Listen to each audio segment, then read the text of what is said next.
हूँ तुमसे, दर्द बताना नहीं आता। बैठे बैठे भीग जाती है पलके, दर्द छुपाना नहीं आता। चोट घाव पर लागी तो दुखाई काहे ना, चोट घाव पर लागी तो दुखाई काहे ना। भगवान जी हो जब दिल तू बनवला तो दवाई काहे ना, जब दिल तू बनवला तो दवाई काहे ना।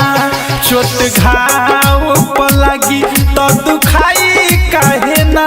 भगवान जी हो जब दिल तू बनवला तो दवाई काहे ना, जब दिल तू बनवला तो दवाई काहे ना।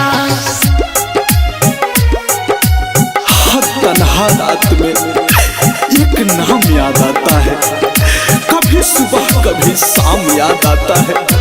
जब सोचते हैं कर ले दोबारा मोहब्बत, फिर पहली मोहब्बत का अंजाम याद आता है। प्यार में धोखा जदी मिले लगी से, बहाना दवाई दर्द मिटाई लोग कैसे हो। प्यार में धोखा जदी मिले लगी से, बहाना दवाई दर्द मिटाई लोग कैसे। जेकरा खातिर तनी परछाई थाहे ना, जेकरा खातिर तनी परछाई थाहे ना।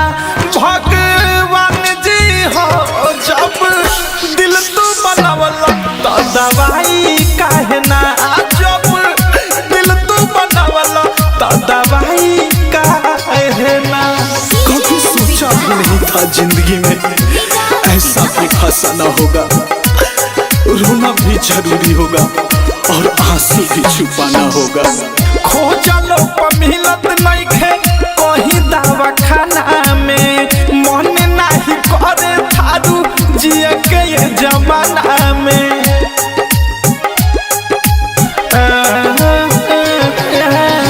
खोजलो पर मिलत नहीं खे कहीं दवा खाना में, मन नहीं करे थारू जिए के ये जमाना में। अवध से अनुराग मिसाइल पछताई काहे ना, अवध से अनुराग मिसाइल पछताई काहे ना। भगवान जी हो जब दिल तू बनवला तो दवाई काहे ना, जब दिल तू बनवला तो दवाई काहे ना। चोट घाव पर लागी तो दुखाई काहे ना।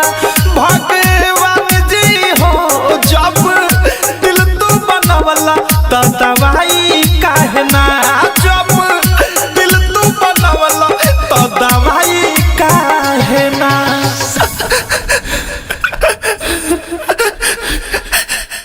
आरसीएम म्यूजिक न्यू ऐप अभी डाउनलोड कीजिए हमारे गूगल प्ले स्टोर से और पाए भोजपुरी लोकगीतों का एक से बढ़कर एक ऑडियो वीडियो सॉन्ग बिल्कुल मुफ्त।